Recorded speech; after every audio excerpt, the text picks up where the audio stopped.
All right, so hello everyone. Welcome to the Value Added Producer Grant 101 for Seafood Harvesters webinar. We are going to be recording this session and we'll post it to our website following. We will also send a follow-up email to you all who have registered with a link to the recording and potentially a FAQ document that we've added to over the past year and during today's session. We again encourage you all to use the chat box if you have questions that pop up throughout today's call. But then we also have an opportunity at the end of the call today for you all to unmute and ask questions. So you are currently attending a webinar that's hosted by the Local Catch Network, which is a community made up of seafood harvesters, technical assistance providers, organizers, and researchers across North America. We're all committed to strengthening local and regional seafood systems. So a lot of you guys are part of the network, but if you aren't already, we'll drop a link so you can learn more about the Local Catch Network and how to join.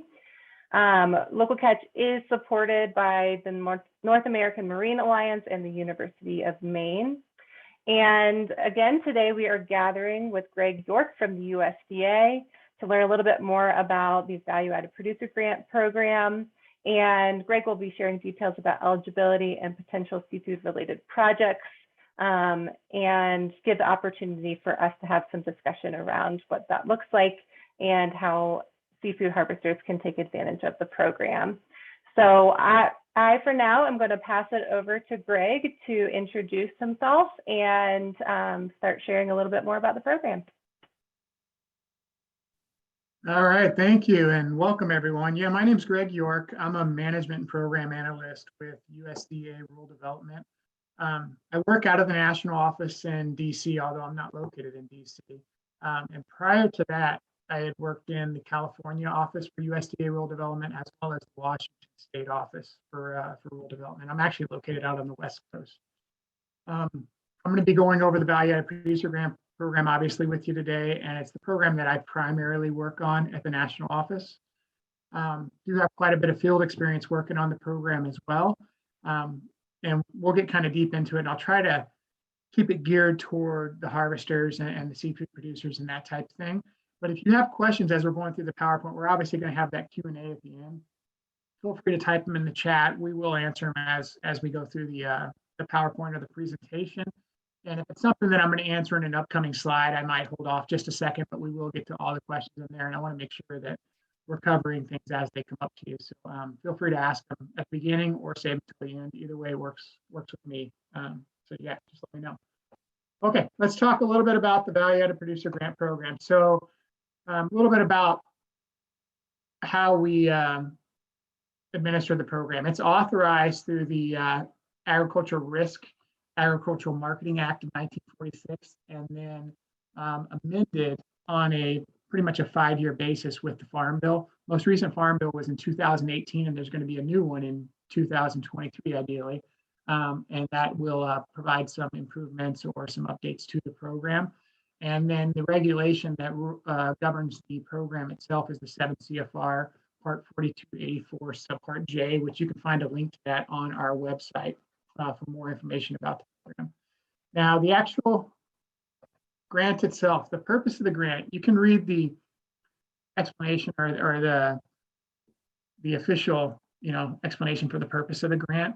But really, what the program is and what it's geared for is it's geared for agricultural producers, and that includes those that cultivate the commodity or those that harvest the commodity through the legal rights to either waterways, could be the forest, what have you, but those that have the legal right to harvest the commodity and that want to take the the product that they're cultivating or harvesting and do something with it to add value to it. So they want to, instead of just selling it maybe wholesale or something like that, maybe they want to take it, process it into something, make something with it, or just take it and sell it as a locally grown and produced food product. But the grant itself is designed to help those that want to do those activities with both planning activities as well as working capital expenses to get that product to the marketplace. This program is all about the producer themselves, meaning that to apply for the grant, you have to be the agricultural producer themselves. So you have to be the one that has the legal right to harvest the commodity, and you have to be the one involved in the day-to-day labor management and field operations of the agricultural production. It's not intended for somebody down the processing line, such as a packer or some sort of processing entity down the line that doesn't do the fishing, that doesn't do the agricultural production of the commodity. It's intended for the producer themselves to generate increased customer base for their business, as well as revenue returns. This is all about you, the producer. So some of the things the VAPG program is not, and there are some misconceptions about it. It's not a job training program. It's definitely not intended to teach people how to fish or how to farm. And it's not a TA program. We have a lot of technical assistance programs at USDA Rural Development, but this is not one of those. This, again, is one of those programs that's directly meant for the producer themselves to generate new revenues and customer base for their farm. So it's an implementation or a planning grant to get that project off the ground and get it done. It's also not a research and development grant or a loan program.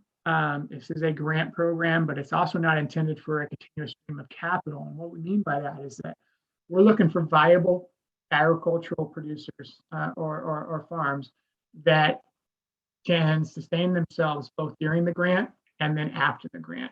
So we're looking for projects that maybe just need a little kickstart, a little implementation funds, as I mentioned before, so that they can get the project off the ground. And then once the grant has ended, or you're at the end of the term for the grant, then the project can continue on and be successful post-grant. So we are in fiscal year 2023. The fiscal year for the federal government starts on October 1. We're anticipating for fiscal year 2023 that we'll have at least $20 million available funding for the program. I do think it'll be substantially more than that, but until the full year appropriation is completed, we won't know exactly for sure. Last year, we had around 36 million in total funding, and I'd anticipate somewhere in that neighborhood again. I can speak to the 20 million for sure that we will have this fiscal year. Deadline dates, once the application opens, the application window, I should say, opens, we'll have 90 days from that date to submit paper applications, and you'll have 85 days from that date to submit applications to grants.gov. I do recommend that you do the paper application through the state office in the state where you are located. It's the best way to go for a value-added producer grant. Excuse me. Maximum grant amounts, $75,000 for planning grants and $250,000 for working capital. This is a one-to-one match program. So for every dollar in grant that you're requesting, you have to match that with $1 of your own funds. And a lot of people get a little bit nervous about that. We'll talk about it here a little bit more, but that does not necessarily mean $1 in cash for $1 in grant. There's a lot of different ways to come up with the match, and we'll get into those. And the maximum grant period that you can apply for, now it should be scaled to the project, is 36 months. So some of the program requirements we'll talk about are applicant eligibility, project eligibility, purpose eligibility, get into a few other eligibility requirements, and then the evaluation criteria. And evaluation criteria, well, let me back up. There's really two phases to this when you apply. You send in your application, and the first phase we're going to go through is eligibility determinations. You want to get through this. So that's why these first three here are very important. But once you get through eligibility and you pass all the check boxes and you have an eligible project, applicant type, all that type of stuff, we then get into the evaluation criteria, which is more or less the scoring of the grant. You got to score high because it is a competition, it is a national competition in order to get awarded. I will show you and demonstrate to you some of the past numbers for VAPG grants, so you can kind of get an idea of how many people apply, how many are eligible, and then ultimately how many get funded. And that probably will put your mind at ease a little bit about the scoring process too. All right, let's talk about applicant eligibility. First and foremost, and I mentioned this in that first slide when I talked about the purpose, is that you have to be an agriculture producer in order to apply, and you have to meet one of these applicant types in order to do so. The very first one, and the one that all the others are tied to, is the independent producer. An independent producer is nothing more than the farm, the entity that's applying for the grant that does the agriculture production. In order to meet the definition of an independent producer, you have to either be a sole proprietor, maybe organized as some sort of entity type under a partnership, LLC, or corporation. But again, you have to be the one actively engaged in the farming, in the agricultural production, in the harvesting of the commodity. Now, from time to time, we do get agricultural producer groups and farmer rancher cooperatives that apply. That is absolutely acceptable as well. The main difference here is that an agricultural producer group or a farmer rancher cooperative would be made up of independent producers, and the grant has to be submitted on or in behalf of the independent producers who are going to participate in the project. So they tie back to the independent producers, right? Both the agricultural producer group and the farmer rancher cooperative. There's also the option, though, for a majority controlled producer-based business venture. Now, this type of applicant type is, as an example, could be an entity that's made up of 3 individuals. 2 of them are actively engaged in the farming, and 1 is, say, a passive investor. As long as you have a 51% or more ownership by agricultural producers or independent producers in the entity, you could apply under this majority controlled producer-based business venture. However, and I will, I don't want to say warn you, but I will let you know that of all the funds that we have available for us on a fiscal year, we can only by statute or by law allow 10% of total funds to go to majority controlled producer-based business ventures.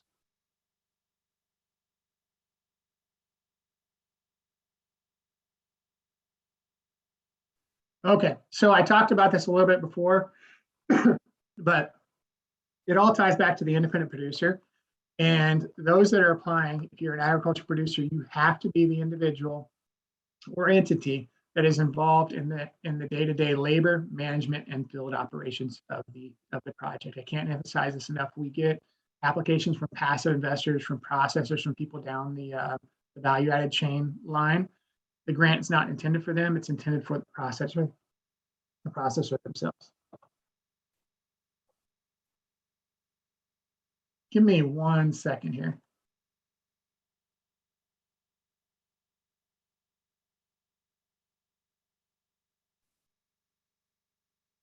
Sorry, I had to cough there. It's been kind of bugging me, and I didn't want to do it to you also. Sorry about the pause there. Okay.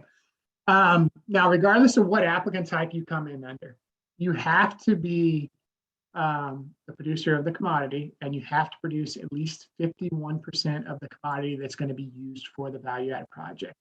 Now, you as the producer can buy additional commodity from somebody else to supplement your project.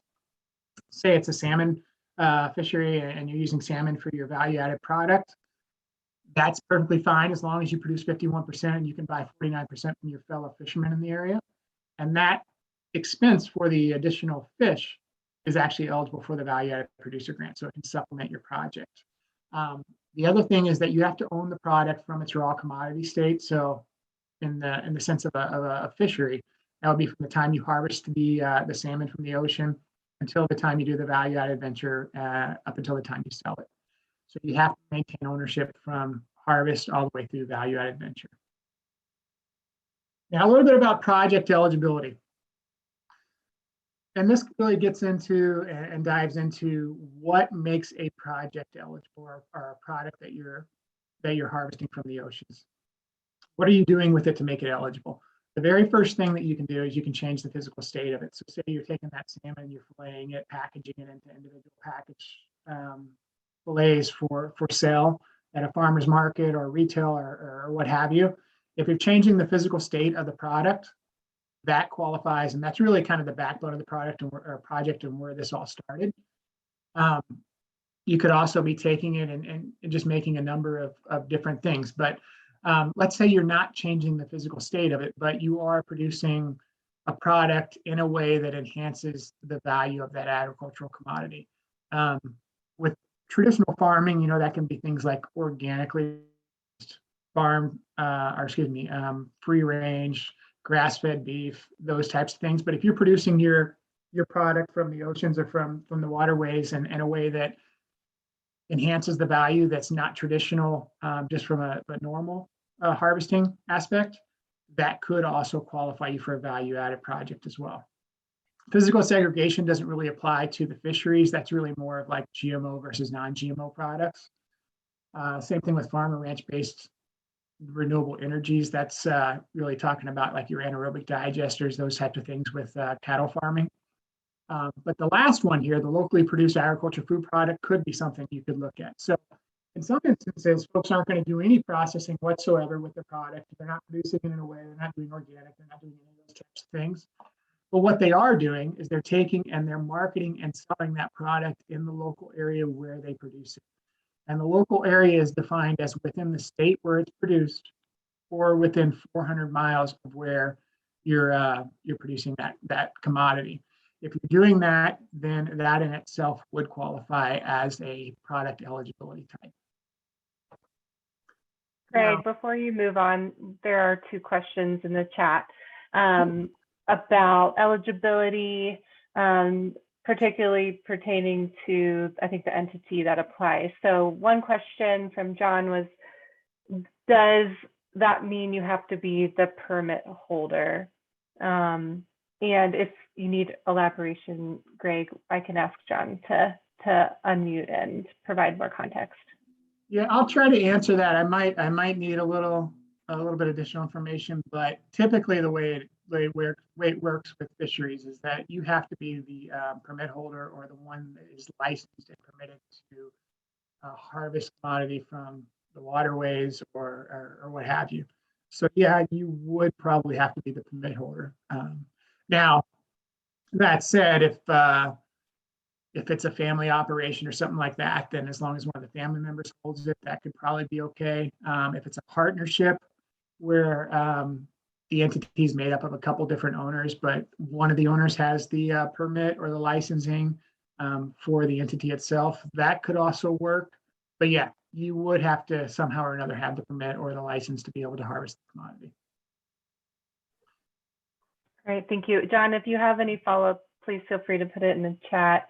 But we also have one more question from Margot, which is, if 50% of the product, is that for the value or the volume? That is for the volume. So in the application itself, you will list, it depends on the commodity, obviously, but say you'll list the pounds of fish that you're harvesting from the ocean. You'll also list the the poundage of fish that you'll need for the project. And then the difference there will be, what you're getting from outside producers. And as long as you're doing 51% of it yourself, then you'll be okay.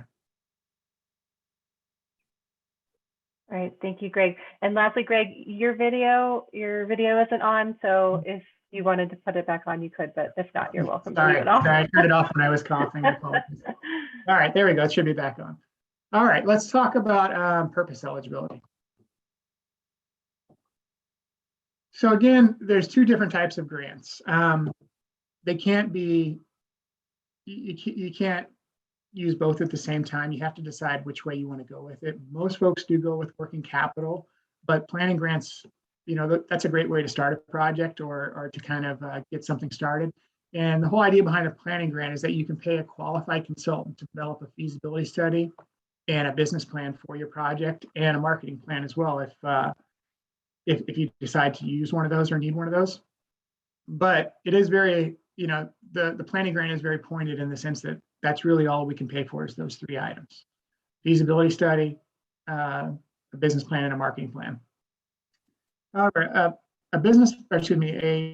can be a great way to start if you're kind of uncertain about the markets, uncertain about how well your product would do if it's a feasible project that you're looking to take on. If there's a marketplace for it, I would encourage you to maybe think about a planning grant, because this can really, help you with having a third party step back, take a look at your project, your idea, put pencil to paper and really kind of analyze whether or not there is a market for this and it's something that's going to be viable and ultimately profitable for you before you get deep into it and start jumping into a project and doing a working capital grant. You can take the planning grant items that are produced from there, the feasibility study and the business plan, and use them to help apply for a working capital grant in the future for the same project. said, we can only fund a project one time, but if you're doing a planning grant the first time, then you can apply for working capital the next year. Once you've done a working capital grant for that project, we can't do a second one. So you can only do one grant for a specific project. However, if you have another project down the line that comes up that's different than the original one, then you could reapply again in a future cycle for that other product. When it comes to working capital grants, I mentioned before the planning grant stuff that is very pointed, and you can only pay for those 3 items. But with working capital grants, we have a few different ways you can go about it. There's requests for 50,000 or more for emerging market proposals. That is basically a new product to you that you're trying to get to the marketplace. If you were applying for 50,000 or more for an emerging market proposal or a new product to you, you would have to supply a feasibility study and a business plan along with that application. And that's why a planning grant can be a good idea for you if it's a new product. However, if you are a producer of, and I'll use salmon again, and you've been selling it and marketing it for at least 2 years at the time of application, and you're looking to expand on your marketplace, and that can be either demographically or geographically, then you can apply as a market expansion project for 50,000 or more. And in lieu of the feasibility study, just supply a business plan or a marketing plan. And then for those that, you have a project in mind, maybe you haven't been doing it for 2 years, but you're ready to go. You know exactly what you want to do, how you're going to do it. You've got everything kind of dialed in and ready to go. But you don't have the feasibility study. You can request, and we're actually changing this verbiage here. So it's actually going to be 50,000 or less. It says requesting less than 50,000, but you can request a grant for up to $50,000. And you do not need to supply that feasibility study or the business plan. We will waive it if it's a simplified application for 50,000 or less.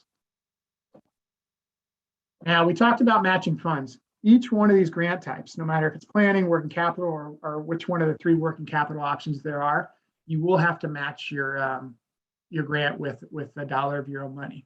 But that dollar can be made up of a few different ways. It can be applicant cash, and that can be from a loan, a line of credit, what have you. But you can literally just match it with cash from your bank account. That's one way to go about it. But another way is to take a look at the labor that you or any of your direct family members are contributing to the project. That labor, and you would value it based off of what traditionally paid for that type of labor that you're providing. But that value of the labor can be used to offset your grant. And it's basically 25% of the total project that can be used to offset when it comes to in-kind labor. So if you're talking about a $50,000 grant, that would be a $100,000 project once you figure in your match. So $25,000 or 25% of the total project, the grant and the match, is what you could use to offset your project expenses that you have to cover. The other option is applicant raw commodity. So the salmon that you're producing is worth something. You could sell it wholesale. You could do, whatever you're going to do with it on a normal basis once you harvested it, and it would be valued at something. Whatever the value of that commodity is in its raw state that you could sell it for, can be used to offset match. There is no cap for raw commodity. That's a different form of in-kind contribution than the family labor in-kind contribution, and a lot of people get that confused. The 25% cap is only for in-kind family contributions, not raw commodity. If your commodity makes up 100% of the match you need for the project, then that's fine. And I've seen that quite a few times where the commodity is valuable enough that it covers the match for the project, and you do not need to come up with any other match other than the commodity. And then we don't see these a whole lot, but there is the option for third-party cash or third-party in-kind contributions as well. So, hey, Greg, there's a quick question in the chat that I want to bring up before we get too far along, and it goes to it just kind of goes back to whether they could make a good applicant for the grant or not. And they say this is from, looks like this is from Cindy. And she says, we purchase wild caught shrimp from independently owned shrimp boats that stay at our docks. We head them, then sell them to the public. We do have one owner of the company with 25% interest that works on a boat. it seems we're not eligible, but the shrimpers would be. Is that correct? That is correct. The shrimpers would be eligible, but you as the person buying or the entity buying the commodity from the shrimpers or the harvesters would not be eligible for the grant. Okay. The only way you could be is if you had a majority ownership that were involved in the production of the commodity or the harvesting. And it can't just be that they work on the boats. They have to actually be the owners or the permitted or licensed fishermen. There's another question from Darian, wondering about the probability for getting both a planning and then a working capital grant. So that one, I'm going to ask you to hold off for a minute, Darian. I'm going to show you some slides here towards the end that'll kind of illustrate the chances and the probability of getting that. Okay, and then maybe Shannon might need to chime in a little bit here, but she just asked, if I had $50,000 worth of my salmon ready to sell, would it cover the matching funds? And I think she's talking about a working capital grant in that circumstance, because I don't think you can use product as a match for the planning grant, correct? Not for the planning grant, no, because you're not actually selling anything as a result of the planning grant. But for a working capital grant, yes, your $50,000 in salmon would be eligible to use to offset grant. Now, in your example there, I'd assume you were going to be asking for a $50,000 grant, so that's a $100,000 project. So if that was the case, then your $50,000 in salmon would cover everything you needed for your project. The one thing I'll tell you to keep in mind, though, is that when we talk about a project, we're talking about a project that starts on a certain date, a performance start date, and it has a performance end date up to 36 months later. So we're talking about agricultural commodity produced during that window of time and expenses that are incurred during that window of time. So when you apply for the grant and you're ultimately awarded, you'll have a start date for the grant, and you'll have up to 36 months to incur expenses, to use those funds, and then also provide match. That's the period of time in which you have to incur expenses and cover your match. And then one last question that I'll hit you with. There's kind of a few of them coming in. Just a second, I lost track of it. Matt, sure. Okay, one more from John. He asks, do investments made prior to the application, i.e. costs of permit and the vessel acquisition, would those count as match? No, they would not. Only expenses incurred during the project dates would count. That said, permits and acquisition is not part of this grant. This is a working capital grant. We're going to get into this here a little bit further. This is not an equipment. It's not a real estate improvement grant. Can't purchase vessels. This is for working capital expenses related to processing and producing the value-added product, not the actual going out and doing the fishing. Ag production stays on the farm, stays with the harvester. Once you've harvested the commodity, and now you have that salmon and you're ready to do something with it, that point forward is where the expenses come in. And it's not for equipment, it's for working capital, packaging, labels, marketing, advertising, getting the product, getting it processed, all those types of things. And I'll get into that here a little bit more in detail in just a couple slides. Great. And I think the last one that I'm seeing here that might apply for the moment is, does the value added product have to be for human consumption? Nope. We see animal food, we see fibers made into clothing, textiles. Hemp is a new one that's been eligible for the last few years due to the 2018 Farm Bill. And, with hemp, folks can make construction materials. They can make, I've seen, replacing your traditional concrete blocks with a hemp-made block that's apparently more sustainable than a concrete block. So building materials, those types of things.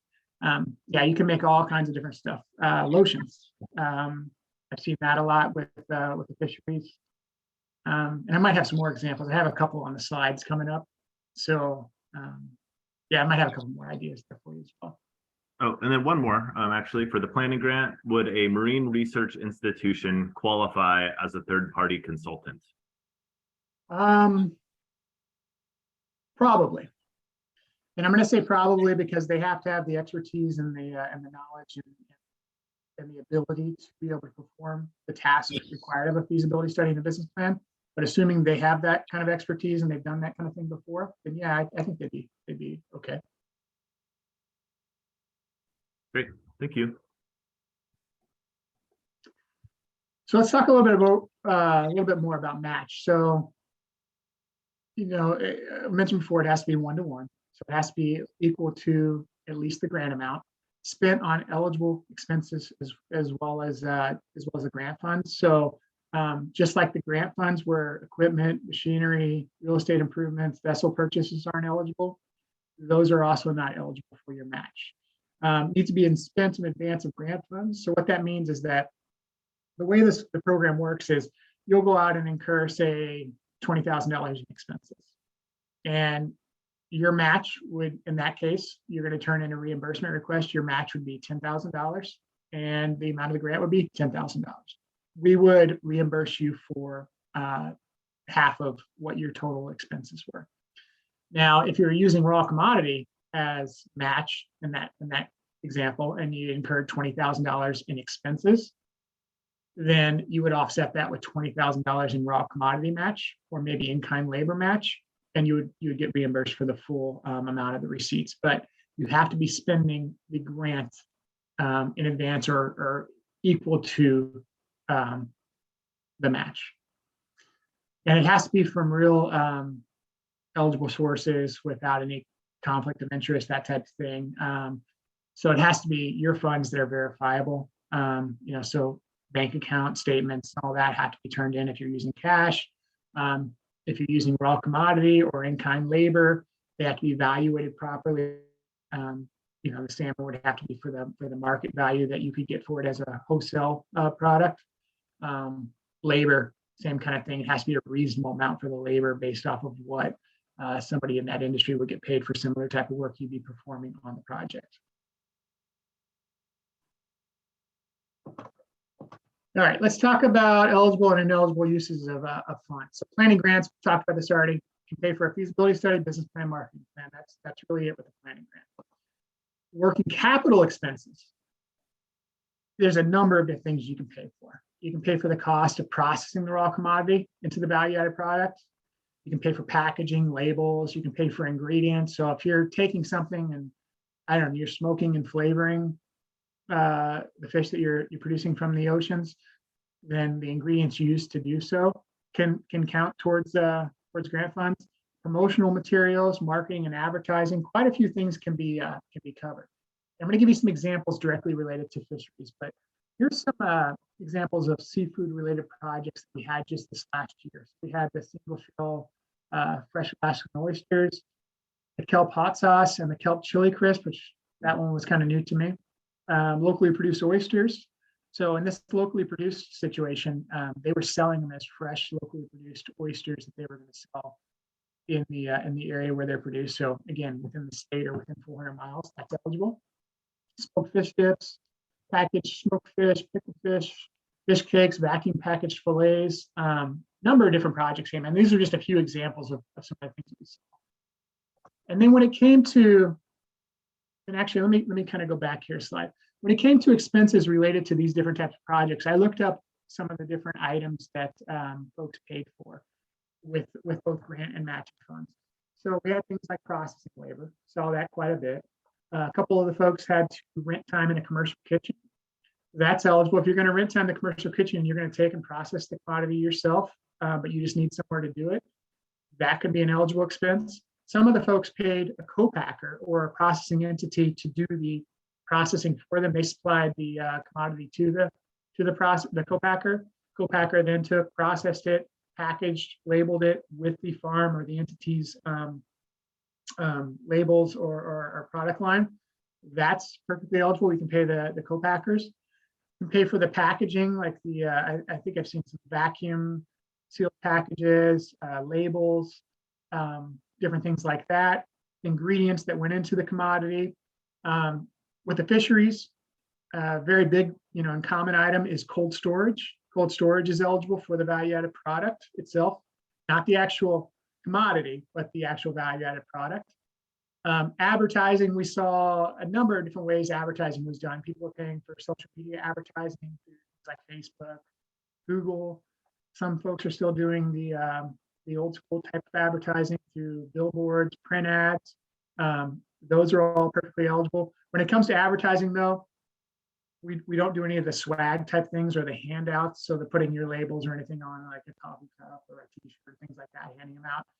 It has to be true advertising just for the value-added product itself, no swag. The other thing on the advertising side might be website development or hosting. Either you have to upgrade your website to be able to handle online sales, or pay somebody to host it for you because maybe that's a little above and beyond what you're able to do yourself. That's perfectly fine. Some of our producers go to trade shows, they go to conferences. As long as you're going to one to market and sell your product, not just to go and learn about something, but to actually go and market and sell the product, that could be eligible. And when we're talking about going to those kind of conferences or trade shows, we're talking about travel expenses, per diem for nightly stays, that type of stuff. If you're going to do that, I would encourage you to take a look at the GSA per diem rates for the local area where you're going to go fly into or travel to. We want to keep the expenses below what the government per diem rates are for that area. Had some folks pay for a sales team to come in, so it's not just necessarily processing employees that they have, but they've got to hire a person or two to do sales, go out and market the product for them. That's eligible. Transportation expenses, and when we talk about transportation expenses, be very careful here because transporting the fish from your vessel to the processing entity is not eligible because that's your standard ag production. Remember, ag production is not eligible. That stays on the farm. That cost associated with producing the commodity stays with the farmer or the harvester or the fisherman. Once you've harvested it and now you've got it to the processing entity and they process it for you, the shipping cost from that point forward to get it to the customers, the retail locations, what have you, that is eligible for the grant. And that can be mileage for your vehicles, to recoup your expenses for gas and that type of thing. Or it can be paying for, I don't know, dry ice packaged items to be shipped out, the normal shipping chains that would work with fisheries, those types of things.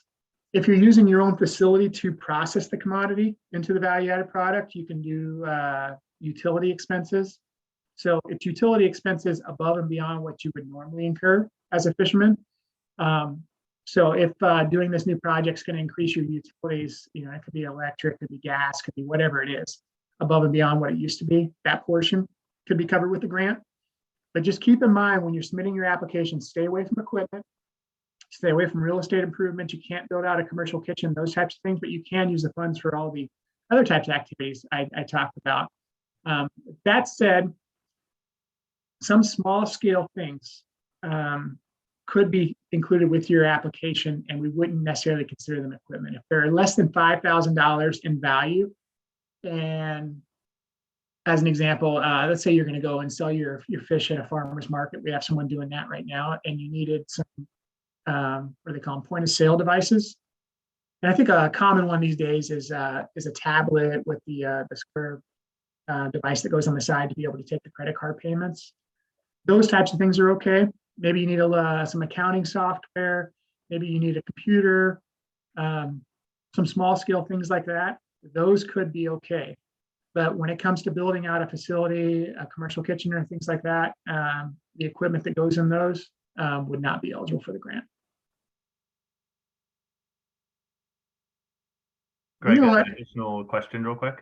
Yeah, I was going to say, I'm going to pause there for questions because usually the eligible expenses usually bring some up. So. There was just one question that gets back to matching funds, kind of piggybacking on a previous question. It's coming from Kiefer. They're asking if I have 50K worth of salmon to match for the grant, I would essentially be committing the money I make off of selling the salmon towards the working capital project. That's exactly right. So while you're not contributing $1 out of your pocket, that salmon is worth, you know, worth something. So you are in essence contributing something of value to the project. And that's why we're able to count it towards match. And are you talking about, and to be clear, you have like kind of 2 points of sale. You have essentially like maybe the salmon that's coming into the facility, the processing facility in the first place, that's coming from like the fishing boat that this person owns. And that has value as a raw product that's getting turned into the value added form. And then you have the point of sale of the value added product being sold to its end point of sale to the consumer. Can you clarify like which value people should be looking at in terms of creating a match or demonstrating that match? Yeah, absolutely. So we're counting the harvested raw commodity value, not the further processed value added product, but the actual fish sitting on the deck of your vessel or in the holding tanks or what have you. What the value of those commodities or what the value of the commodity is at the time of harvest that you could then sell. So if you would normally get $50,000, once you pull up to the dock by transferring that commodity to whoever's purchasing it, then that's the value that we would use to offset your project, not once you process the product the commodity into the value added product. That value would be ideally more expensive or more valuable. That's what we're trying to get you to with the grant is instead of getting $50,000 for your commodity, you're now able to get exponentially more for your product because you're now processing into something that's more valuable. Great, that's all I have. Jordan, I don't know if you have any other questions you're seeing. I don't have any I'm seeing, but Greg, I did want to ask a question, and maybe you touched on this a little bit earlier in the presentation, but say somebody 1 year wants to apply for value-added producer grant to create some kind of fertilizer, for example, and those 36 months pass, are they eligible to apply for another working capital grant that is a different product? So say it's like smoked salmon, or are they only eligible to apply for one value-added producer grant over the lifetime of the business? Yeah, so good question. It's each project. And we consider the project, so the fertilizer could be a project, but that doesn't necessarily mean you couldn't do fertilizer again. Let's take a food product as an example. Let's say you're producing a food product and I don't know, you're in Washington State and you're selling it in the local Puget Sound area. And that's going great for you and everything worked out really well and the product did well for your business. And now you want to come back and you want to expand on that marketplace. And now you know what, you want to reach down into Oregon, maybe Northern California, over into Idaho and start selling that same commodity. That could be a different project for the same product because you're now reaching another demographic or geographic region for your value-added product. Just be very careful there because it has to be a clear, concise line between what you were originally doing and what you're now going to be doing with the new project. Now, if you're producing something completely different, let's say you did smoked salmon the first time, and now you're doing, I don't know, vacuum packed and sealed salmon fillets, 2 different products, you can do 2 different grants for that. We see that from time to time, and there are some repeat applicants, especially when it comes to,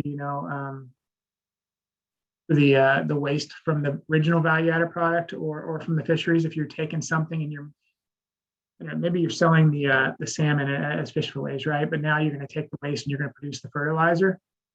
We see that kind of stuff where they're taking the byproducts from the ag production and doing something with it to further the value of what they're producing on the vessel. So great way to go with value-added products. We see a lot of things with byproducts. I remember cherry coals last year. Somebody's taking those and producing cherry juice. You're taking something with the stuff that you would normally just discard and making value with it. It's a result of the original agricultural production. Then that could be eligible. Okay, thanks, Greg. And maybe just a quick follow-up question. Is there anything within the verbiage of the grant that reduces the number of grants you can apply for. So can you apply for multiple grants within the same cycle? Is it one per 36 months? What's the timeline there? One at a time. So again, you can only do the projects one time, but you can only have one grant at a time. And there's very specific language in the notice when it comes out that if you have an active grant, you have to close that out within a certain period of time before you'll be eligible to apply for the new one. And I believe the language is 90 days from the application deadline. So if you have an active grant, whatever the deadline date ends up being on the notice, you have 90 days before or after to close out that grant and still be eligible for the grant that you're applying for. So you could submit your application and all that type of stuff, but we will watch and monitor closely to make sure that that other grant gets closed out. If it goes past the 90 days, then your current application would not be eligible. Okay, thank you, Greg. And one question that came in that relates is, can you close out the grant prior to the 36-month cycle? Absolutely. 36 months is the max term of the grant. You would scale your project and your term in your application to the complexity of your project. So if it's only going to take a year to do whatever you're doing, then you do the grant for 12 months. It's going to take 2 years, 3 years, what have you, but no more than 3 years. Okay, wonderful. Thank you, Greg. We don't have any more questions for now, so take it away. Yeah, and I will say too, if you apply for, say, a 12-month period and you get deep into your grant and it's just not going quite as fast as you thought it was going to go, you can get one 12-month extension, as long as that 12-month extension does not take you past 36 months. So 36 months is the absolute max term. But if you need an extension on your project because you turned in a shorter grant period, that could be okay. I talked about these ineligible uses of funds already, so we won't go back through those.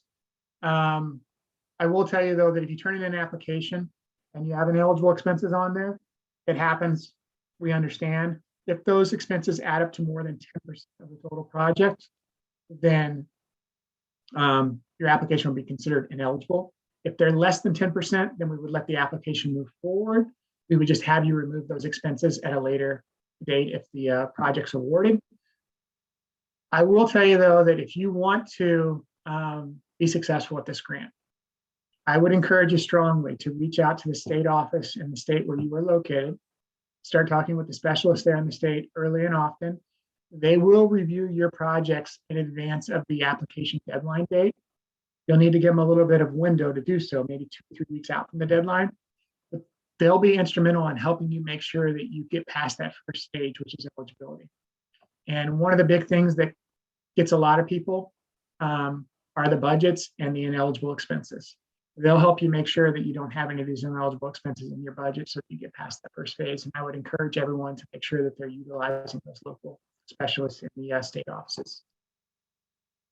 Now, when your grant comes in and it goes through the eligibility review and you're all done with that and it's to compete on a national basis, your grant will be scored in accordance with these 5 different criterion. The first one is going to be the nature of your proposed project. You're going to talk about everything from the technological feasibility, the operational efficiencies, the profitability, the economic sustainability of the project. And you'll need to be very detailed about it. That's why this item is scored so high from 0 to 30 points. This is really basically the backbone for your project. As far as for the qualification of the project personnel, those that are instrumental or key to the project, you will need to demonstrate that they have the experience, education, what have you, to be able to do the project. So they, it might just be experience, it might be education, it might be both, but they are qualified to do the project. Commitment and support, that's that one's a little less objective. That one's going to be scored based off of how many producers are committed to the project. And by producers, we mean, if there's one fisherman and they own the business, the entity completely by themselves, they have to get 1 point. However, if they own it with a spouse or if there's another or something like that involved with the project, they will get 2 points because they have multiple fishermen. So it's like a 1 or 2 point thing. And then we'd also, under that same criterion, look at end user commitment, which would be those committing to purchase the commodity, or not the commodity, excuse me, but the product that you produce from the commodity if you do the venture, as well as third-party commitment, which are those that are going to assist you with the project if you're awarded. And that can be anybody, along the processing line that's helping you. It could be the co-packer. It could be those supplying the packaging to you. Somebody that's going to assist you, that you're getting that third-party commitment from multiple individuals will get you the maximum points. And then there's the level of commitment, which is the match to the grant. Remember, 1-to-1 match. If you have cash match and it's all cash match, you do get scored slightly higher than if you have in-kind commodity and some cash match, or if you have all in-kind. But because of how this grant is set up and that, I would never discourage someone from, submitting a grant just because all they have is raw commodity in-kind match or labor in-kind match. The point difference or the scoring difference isn't significant enough that it would keep you from getting funded necessarily, but having all cash match versus in-kind match and that type of thing would get you more points. Work plan and budget. Providing an extremely detailed work plan and budget for where you're going to be spending the funds, both grant and match, is important to include timelines, who are the key personnel that's going to be doing the task or the activity. The details in there will get you the max points of up to 20. And then we provide priority points from, it's actually technically up to 10. It's 0 to 5 points for an independent producer, an agriculture producer. And then you can get up to an additional 5 if you're an agriculture producer group or farmer, rancher cooperative, or that type of thing, a group applicant basically that's applying for the grant. And I'll talk about those priority points here a little bit. So you can only get the 5 priority points one time, but if you qualify as any one of these, what are there, 6 items here or 6 options, then you could get priority points as a beginning farmer or rancher. And a beginning farmer or rancher is somebody that's been fishing or harvesting or farming for I take that back. I misspoke right there. Harvesters would not count for so this is only for beginning farmers, ranchers. I'm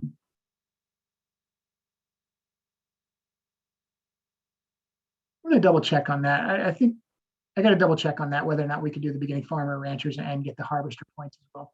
But veteran producers can get up to 5 points.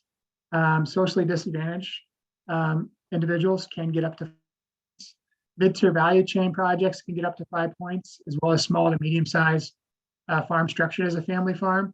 Now, small to medium-size means that you are basically, I think it's $1 million for the medium in gross sales on an annual basis or less. So as long as it's $1 million or less, then you qualify as the small or the medium, so you'd be fine. And then the farmer or rancher cooperative could qualify for an additional 5 points.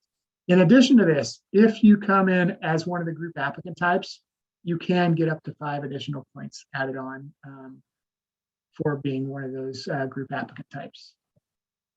And then I told you we would go over this a little bit. This will give you an idea of how many grants we get, how I guess basically your chances of getting awarded. Last cycle, we had 482 applicants. Right off the bat, quite a few of those got dropped because of eligibility reasons, and we ended up with 342 eligible applicants.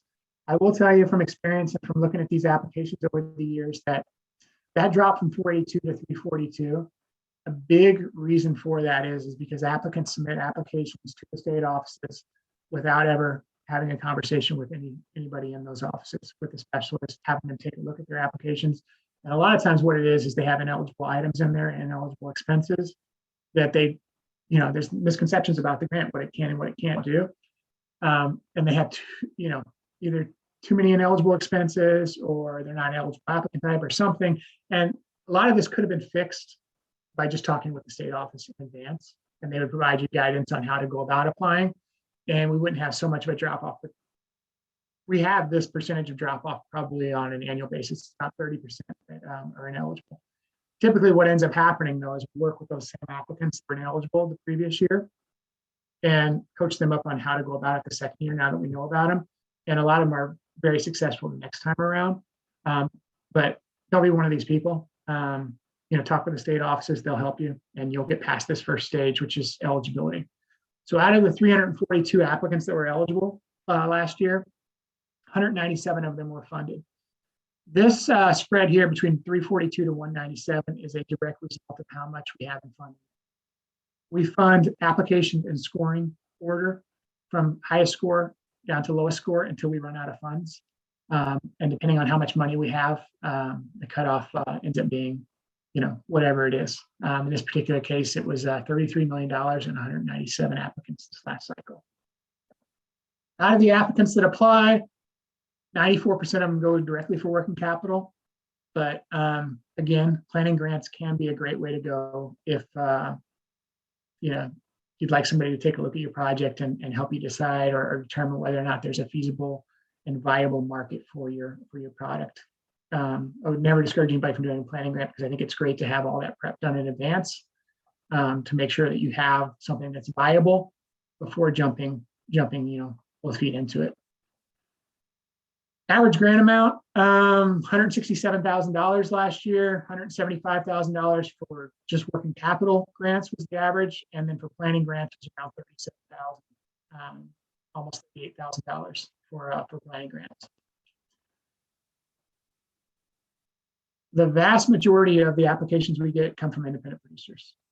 So those that are owned by an individual, by a family, an entity, something like that owns the vessel. 181 of the 197 last year were from independent producers. We also get group applicants, but last year we got 1 agriculture producer group, 9 cooperatives that applied, and 6 majority control producer-based business ventures that applied. Priority points. Here's a little bit of a breakdown of where folks get the priority points. You'll see that about 30 of the applicants in total did not get priority points last year. A little further information about priority points versus who requested them in blue versus who did not in orange there. And then the methodology. Remember, we talked about what you have to do to your commodity in order for it to be eligible. Vast majority of applicants come in under the change in physical state, meaning they're taking and processing their commodity into something. But you'll see the breakdown of the other: produced in a manner, so your organic, your grass-fed, that type of thing.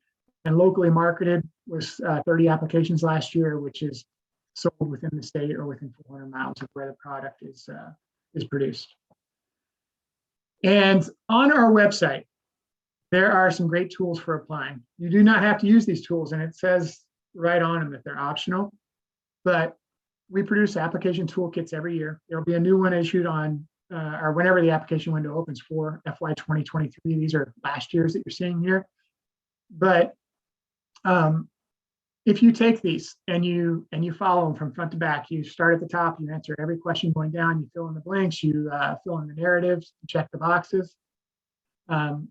They will make your life a lot easier than if you try to go about it without the application. I rarely, and I mean very rarely, see somebody that successfully applies for the grant that does not use the toolkits. It is optional, like I said, but you will increase your chances for success if you use these toolkits. The FY 2022 toolkits are still on our website, so you can take those and download them and take a look at them to see what kind of questions we're going to be asking, what kind of information we're going to need from you in order to fill them out. The FY 2023 application toolkit I'm working on now, it's not going to be that much different than 2022. There's only a couple of things that are changing. So if you take a look at those 2022s, that'll give you a leg up on those that wait till the application window to open. You can probably even get started on your project, start penciling some things in, and then fill them out completely once the FY 2023 application toolkits are posted. There's a little bit of a example of how it looks. There's some spots where you fill in the blanks. There's going to be other spots where you fill in check boxes, and this doesn't have it, but there's going to be other sections where you fill in narrative. Could be a paragraph, could be a whole page worth of narrative where you're going to discuss your project, talk about what you're going to be doing, how you're going to be doing it, the operational efficiencies of the project, all that type of stuff. So there'll be sections like that as well. In addition to that, the toolkits also contain all the links to all the different government sites that are what have you that you're going to need to go to in order to apply, both for your SAM registration. If you're doing an alcohol hemp related project, there's links to that, links to our regulation. as well as the standard government application forms, the SF 424s. All of that's linked through this toolkit. Each one of the entities that it's applying, whether it's individually owned, a sole proprietorship, or an entity, will need to go on and complete a SAMS registration. I'd encourage you to do that early. I think it takes probably around a week to 10 days for your SAM registration to go through. And everybody that applies for a federal grant has to have a SAMS registration, right? But there are a lot of scammers out there. If you Google SAM registration, you'll get all these different companies that want you to pay to do it. It is 100% free to get a SAMS.gov registration. All you have to do is go to SAMS.gov. Avoid all those other sites that are trying to charge you because it's free. You don't need to pay for it.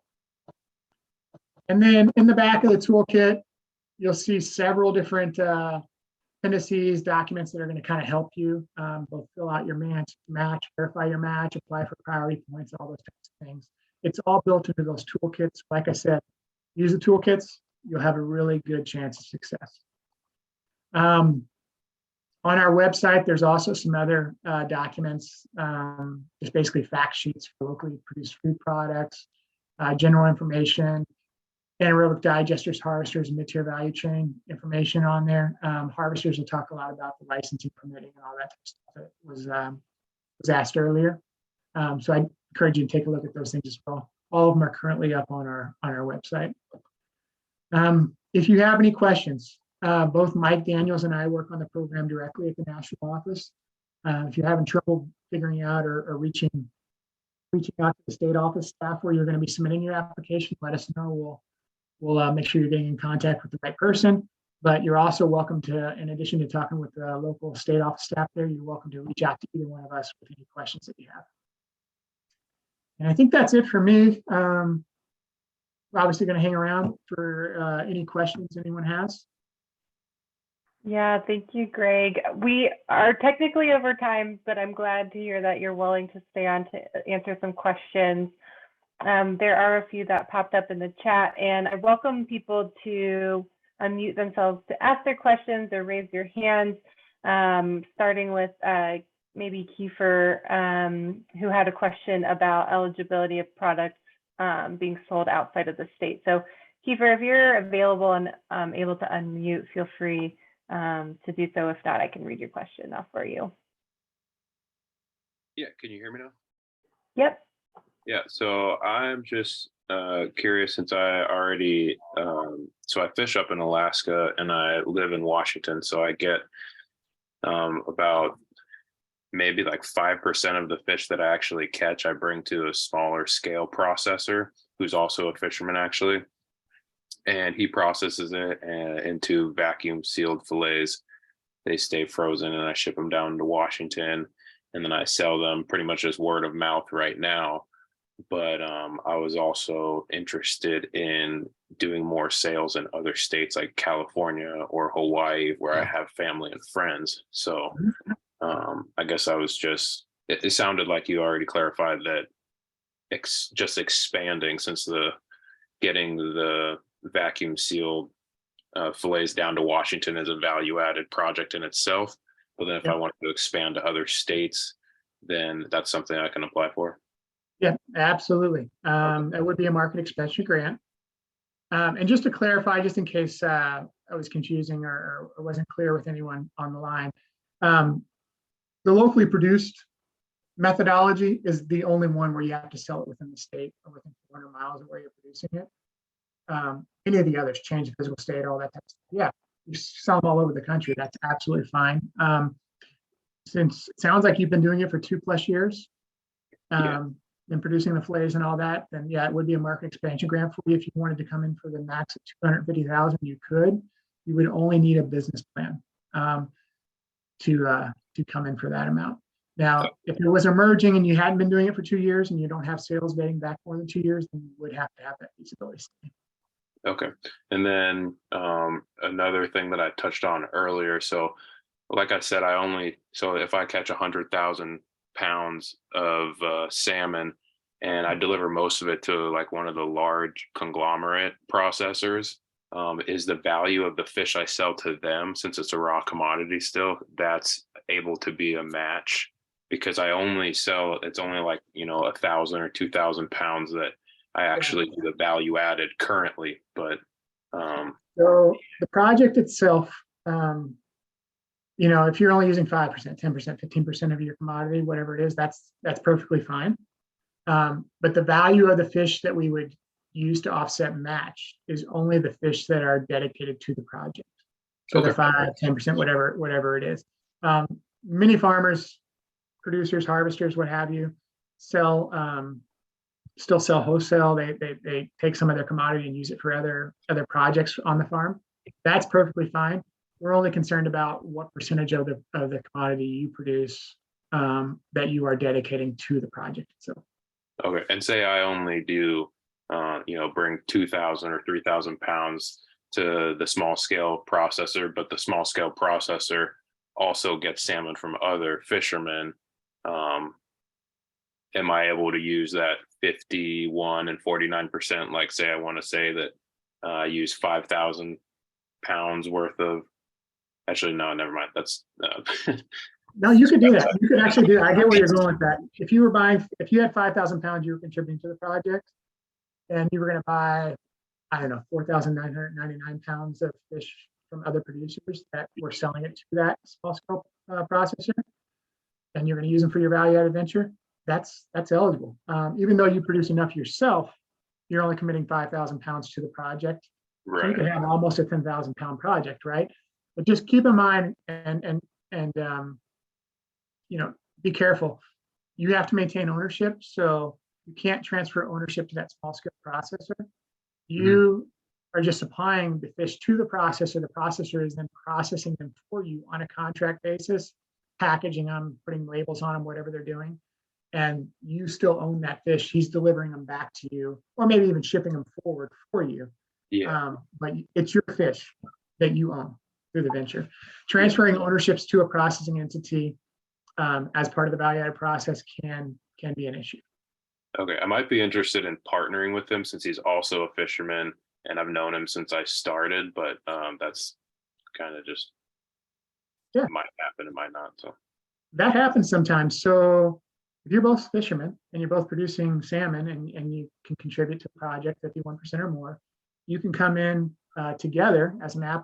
Sometimes people will form a separate entity to do the project together, or they'll come in under one of the other entities that they currently own. That's all fine. You just have to both be agriculture producers in order to qualify. So, and it sounds like he is. He's a fisherman as well. Okay. So yeah, that could work. Cool. Thanks a lot. Thank you. Nicolette, I saw your question in the chat and it looks like maybe you're still here and can unmute yourself and ask Greg. Yes. Hi. You might have mentioned this earlier. I missed the probably first 10 minutes of the presentation, but so for aquaculture, for these grants, are you allowed to use it to start a hatchery? No, the seed to harvest, so to speak. So the ag production, seed to harvest, stays on the farmer. That's part of the normal agricultural production cycle. Once you've harvested the commodity, whatever it is that you're producing, forward. So even harvesting expenses, as an example, are not eligible for the grant. It's the post-harvest expenses related to processing the commodity into whatever the value-added venture is. That's what's eligible for the grants. Unfortunately, no, that wouldn't be eligible, but there might be some programs through FSA, the Farm Service Agency, or even other USDA agencies that could help you, probably more with loan than grant, to get the farming operation up to speed. Okay, I want to ask the same question, but kind of a different way as well. Yeah. So if I farm oysters, but so if I can't get seed, or, even if I grew tomatoes, if I can't get tomato seed, the grant wouldn't allow you to be able to start a hatchery or seed production, correct? That's correct, yes. It would not. Okay. Alrighty, thank you. No worries. Thanks, Nicolette. And maybe we have time for one or two more questions. I see John has a question. John, will you unmute yourself? Yeah, thank you. This may be kind of an annoying structural question, but so in Alaska, as a harvester, you have to hold the permits as an individual. I have a separate company that processes both crab and salmon. Yeah. And on the crab processing side is what I would potentially use this grant for, to create products that obviously improve the value beyond just selling whole crabs to a conventional packer. Uh-huh. How would that, like, on the application side be structured? Because I don't even think in Alaska you can Do it under both. Yeah, I'm with process you. as an individual, you know. It's weird the way they have it set up, but they have all these designations of like catcher, seller, but if you elect to be certain things, then it precludes you from doing other things. So like what are your thoughts on that? So what you're describing is actually very common among a lot of different agricultural commodities. And then to further that, a lot of farms create a separate entity just for liability, insurance reasons, multiple different reasons, right, to process their commodity. So if you're processing and you're doing all that yourself, it's perfectly normal for somebody to say have the ag production entity and then have the processing entity. That's perfectly fine as long as they're owned by the same individual. So you as the producer, or if you have any other owners there, as long as you, or at least a percentage of the same individuals that own the fishery also own the processing entity, and there's not outside passive investors in there, then we consider it one and the same almost. The fishery, the processing entity, it's all the agriculture producer, right? Because it's owned by the same individual. So you could actually apply as the processor or as the fisherman in that example. Now, sometimes we have situations where the farm's owned by a group of people, and then they have this processing entity, and they bring in this passive investors, or there's somebody else involved in it. If you have that situation, that might be okay too, as long as the producers of the commodity own a majority of the processing entity. Then you just come in under that majority control, and you just show that you have at least 51 more agriculture producers who own and control the processing entity, and that would be fine as well. Okay, great. Thank you very much. Yeah, not a problem. It's a really good question, actually. Like I said, very, very common. Yeah, thank you so much, Greg, for clarifying. We'll just do one more question and before we wrap up for the day. Margot had kind of a follow-up question to Nicola's question about seed being an eligible product. And the question is, what if you're planning on selling that seed as an added value to your business? Seed is difficult unless you're producing it in a manner that adds value to it. It doesn't qualify as a change of physical state because you're not doing anything with it. And it's not a local food product because it's not an edible food product for human consumption. To qualify under that locally grown and produced marketed food category. So that only leaves you with the produced in a manner category in order to qualify. So that means that if you were going to sell and package seed, and we've had a couple of those over the years, then they would have had to been produced in a way that enhanced their value. So organic seed, something along those lines, in order for it to be eligible. But traditionally, unless you're doing something like that, seeds would not be eligible. Yeah, I feel like there's got to be other programs that are like something like that would be eligible for. And so maybe that's something that we could take a look into and see if there are other opportunities and programs that would be applicable to seed production. So that's something for us to maybe follow up with USDA about. But Greg, I want to thank you so much for your time today and sharing more about this program. I didn't say in the beginning of our session, but a lot of people within the seafood space have taken advantage and applied for value-added producer grants, and it's been super helpful for their businesses. So really encourage you all to reach out with any follow-up questions, as Greg mentioned, to your local state contacts. We'll follow up with a website reminding you guys how to get in contact with those people, in addition to a recording today, information about SAM registration, and some of the links that Greg was talking about with the fact sheets, and a few other templates for you all to start taking a look at before the program is open and taking applications. But yeah, I just want to really take time to appreciate Greg and all of your insights that you shared with us today. And we will be following up with you all soon. Yeah, you're welcome. And if anyone has any questions, like I said, you're always welcome to reach out to me. I do anticipate the application window opening maybe as early as mid-January. So keep an eye on the rural development website. But if you reach out to that local state office staff, they'll let them know you're interested. They'll let you know as soon as it opens too. So I think you can even sign up for updates on the Federal Register if stuff posts. So yeah, keep an eye out. It's going to open soon. All right.